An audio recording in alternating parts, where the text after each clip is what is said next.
there is some things that you need to look at. So first-time buyers, first-time landlords, for anybody, is seen as a bit more of a risk for a lender.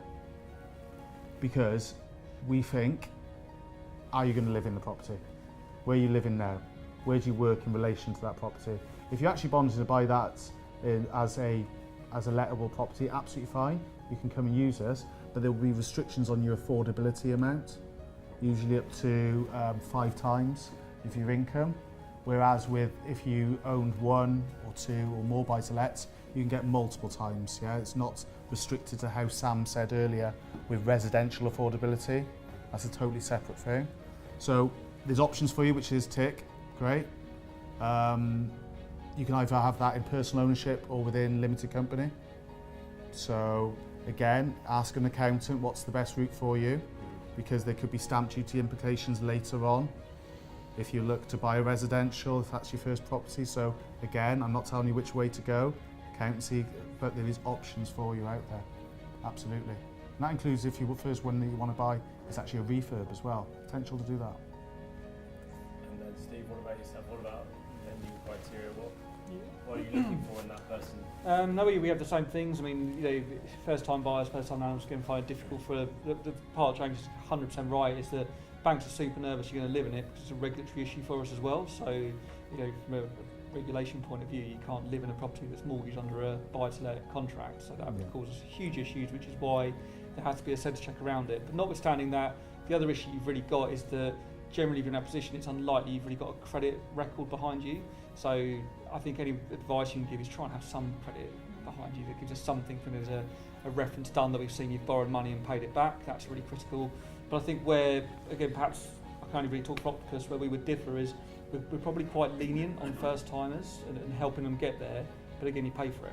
So we're that one, as I said, we're kind of a stepping stone. So imagine a kid that's come out of university with a fantastic degree, walks into an office and says, yeah, but you've got no experience. Someone has to kind of be that person to give somebody the experience. So we will do it.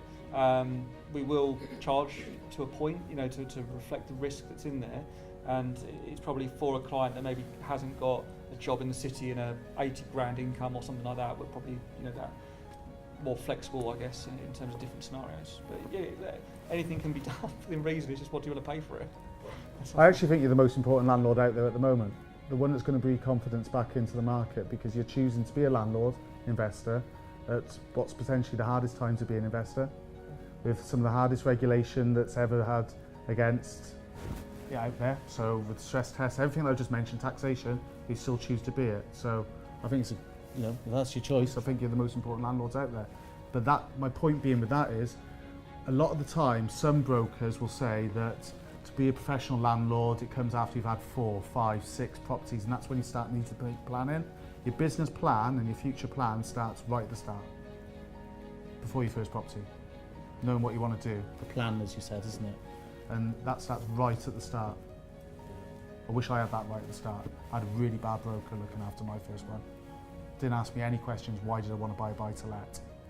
What am I looking to do in the future? And all those questions that I would have loved them to have now. Love to have Premier Property Clubs looking after it, and having the advice that Kam provides.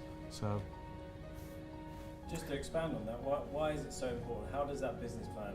Everyone's got different circumstances, haven't they? So, I get sometimes asked, what's your favourite bit of criteria? What's your favourite product?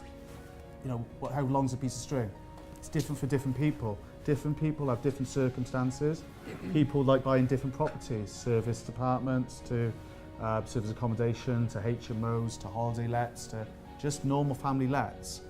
The business plan at the start shows you what you want to do, because lots of people say, why do you want to buy property? Is it income? When's it income? Is it income now? Income in the future for your retirement? I love my job, but I don't want to be doing this job when I'm 80. I hope I'm still along, live then, and still earning money in my retirement, and that's going to be my properties. Is it actually just capital growth, or is it flipping them and selling them? There's loads of different business plans, and what are you actually wanting to do with your properties in the future? What structure of ownership? All these questions come into a business plan of where you can actually be at the start. Do you want JVs? Do you want to join in with people and join like-minded people to supercharge your portfolios? Do you understand the portfolio rules? Have you got a good accountant around you? Legal advice. Sounds like a minefield, but Premier Property can help you with that. And good brokers can really direct you to the right lender first time.